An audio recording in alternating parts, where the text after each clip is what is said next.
Good evening, humans. Tyrannosaurusmoth here, and tonight we're taking a look at the WWE Legends Elite Collection 14 Chyna DX Army figure from Mattel. I was a fan of Chyna's right from the get-go, and as I had said in the Triple H review, that just this whole era was definitely the height of my wrestling viewing until now, and so it's really cool that we're getting all of DX together, and just this is my favorite era of Chyna, and yeah, so it's really cool to have this in figure form. So let's get right in this review. Let's do this.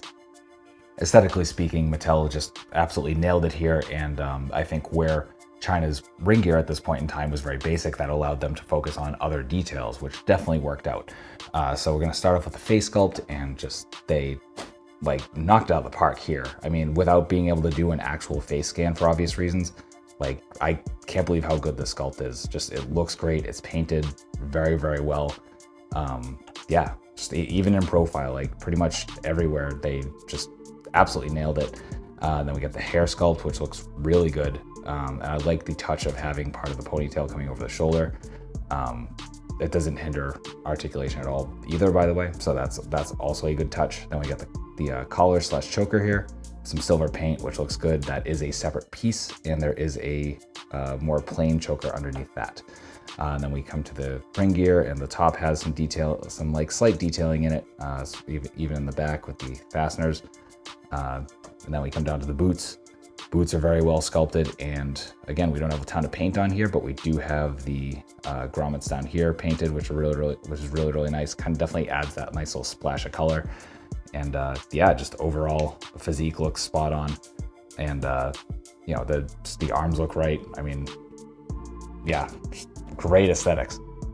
Very light on accessories, which is a little sad, but regardless, let's get right into it. So starting with hands, right out of the box, we get a couple of fists, just casting out black plastic. Then we get a couple of C-grip hands, as we get with pretty much every wrestling figure. A little weird, the thumb seemed exceptionally long to me. Maybe it's just the angle or something like that, but yeah, that's something that caught my eye. But regardless, a couple of those, and then we get the leather vest, which is done pretty well. We just got some couple of seams inside, and then just the Velcro to fasten it, and that's about it. So that's accessories.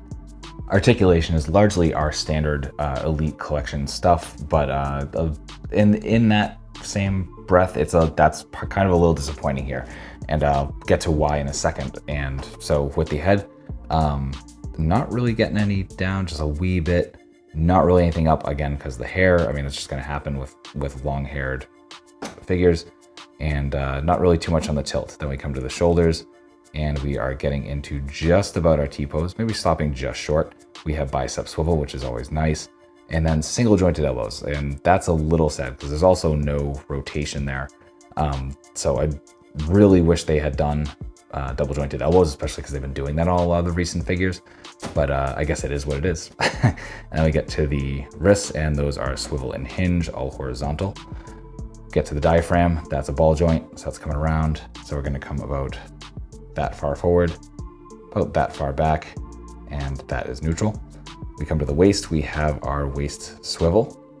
Then we have the hips, which not great range, almost at all, and that's kind of just part of the sculpt, and just, again, kind of sad, but I wish there was a little bit more range in there. Then we get thigh swivel, we get double jointed knees, which bend very nicely.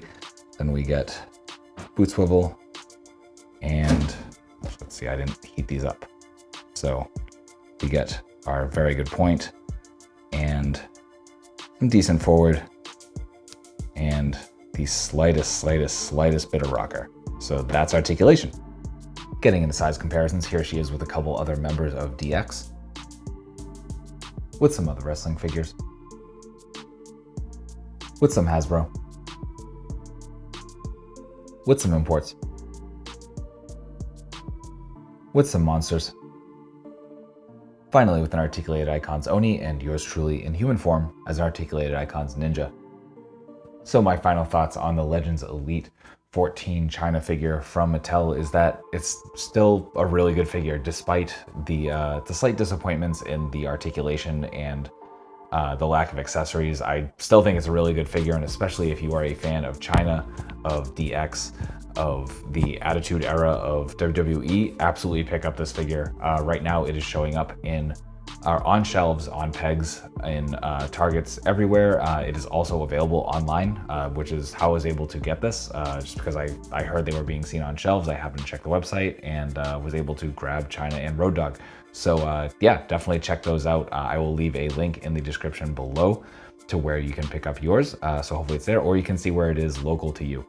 And yeah, so all that being said, I hope you found this review informative and somewhat entertaining. And if you did, please consider liking, commenting, subscribing, and or sharing. And beyond that, if you want to take it a step further, I will have other ways to support the channel listed down there as well. So please, please, please check those out. And ultra thanks to you one last time for watching. And I hope you take care of yourself, take care of those around you, and most importantly, stay weird, simians.